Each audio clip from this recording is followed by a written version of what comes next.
আমরা এখনো ফর্মাল নির্বাচনের প্রচারণা শুরু করি নাই। এখন এমনি দেখা সাক্ষাৎ করা, এলাকার মধ্যে কথাবার্তা বলা, যেহেতু এলাকায় আমি থাকি, এলাকার মানুষের সঙ্গে যোগাযোগ করা, এটুকুই করছি। নির্বাচনী প্রচারণা প্রপারলি শুরু করিনি আমরা। তো বাট এর মধ্যে আমি লক্ষ্য করছি যে বেশ কিছু প্রার্থী তারা কিন্তু প্রচারণা চালাচ্ছে রীতিমতো। আমি সেরকম সেদিকে যাচ্ছি না। আমি শুধুমাত্র স্বাভাবিকভাবে যেটা করা দরকার, একটা মানুষের দেখা সাক্ষাৎ করা, আমি সেটাই করতেছি। আমি ভোট প্রার্থনা করছি না, করতে চাচ্ছিও না। যখন থেকে নির্বাচনী প্রচারণা শুরু হবে তখন ইনশাল্লাহ আমরা যথাযথভাবে আমাদের কাজ শুরু করব। আমরা দেখতেছি যে ব্যালট পেপারে ধানের শীষের প্রতীকের নিয়ে বেশ কিছু প্রবাসীরা তারা বলছেন যে এটা উদ্দেশ্যপ্রণীতভাবে আসলে প্রতীকে দেওয়া হয়েছে। এই বিষয় নিয়ে আপনি যদি কিছু জানাতেন আমাদের। ব্যালট পেপারটাকে আর মনে হয়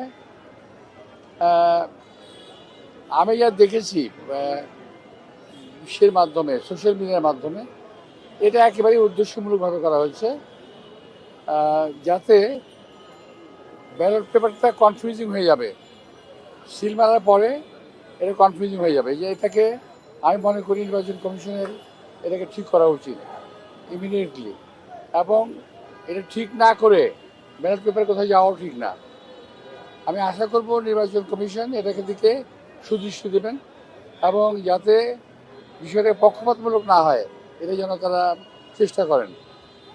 আপনার নির্বাচনী আসনটা হচ্ছে অত্যন্ত গুরুত্বপূর্ণ, কিন্তু সেখানে দেখা যাচ্ছে যে বিভিন্ন প্রার্থী মবক্রেসিকে উস্কিয়ে দিচ্ছে। শাহবাগের দিকে, এই শাহজাহানপুরের দিকে বোলডোজার পাঠানো হবে, এমন ধরনের বক্তব্য আছে। এটা কি নির্বাচন আচরণবিধি লঙ্ঘন কিনা, বা আপনার প্রতিক্রিয়াটা? আমি এটা শুনেছি মানুষের মুখে। এক কথা কি, মহাবক্রেসি সব জায়গায় চলে না, করা উচিতও না।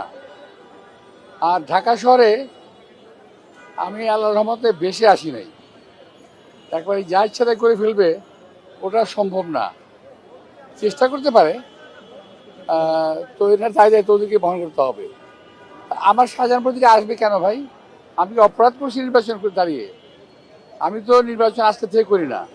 এটা নিয়ে আমার প্রায় 5-6বারের মতো নির্বাচনে আমি প্রতিদ্বন্দ্বিতা করছি। আমি তো এর আগেও বহু বহু ঘটনা ঘটেছে।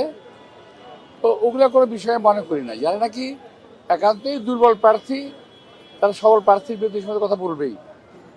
আমি এটাকে খুব একটা গায়ে মাখছি না।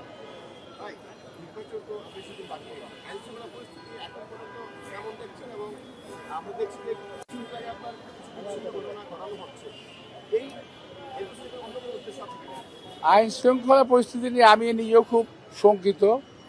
কারণ কয়েকদিন আগেও আমাদের একজন কর্মীকে হত্যা করা হয়েছে এবং গতকালও বোধহয় একজনের উপরে আক্রমণ করা হয়েছে।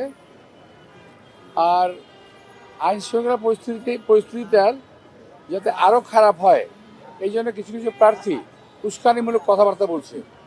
আপনি খেয়াল করে দেখবেন যে আমাদের এই আসনে কিছু কিছু প্রার্থী, তাদের যে কাজকর্ম, তাদের কথাবার্তা অত্যন্ত উস্কানিমূলক। যেমন আমার সঙ্গে তারা বলতেছে, আজে বাজে কথা বলতেছে।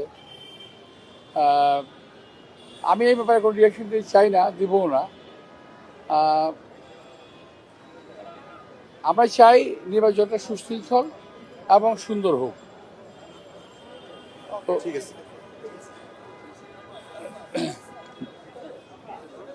ঠিক আছে। জি জি চলুন।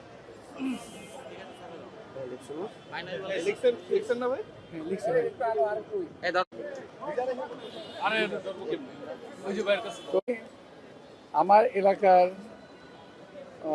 ভোটারদের প্রতি আমি আহ্বান জানাবো তারা যেন যে কোনো রকম উস্কানিমূলক কথাবার্তা এবং কাজকর্ম থেকে নিজেকে বিরত রাখেন। বিরত রাখেন মানে কি, যেন কানে না তোলেন। কিছু কিছু লোক আসছে যারা নাকি খুব সস্তায় পপুলারিটি পেতে চায়, তো বিষয়টা তেমন না।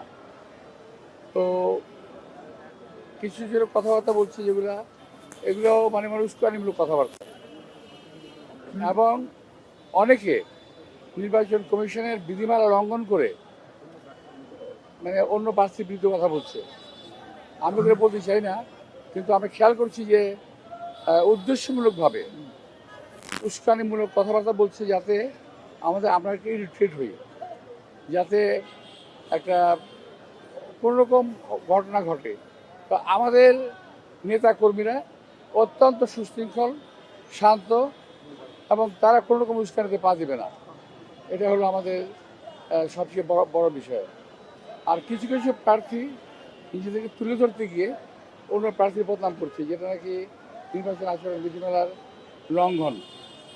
তো এই ব্যাপারে আমি নির্বাচন কমিশনকে আহ্বান জানাবো, তারা যেন ওই ব্যাপারে খেয়াল রাখেন।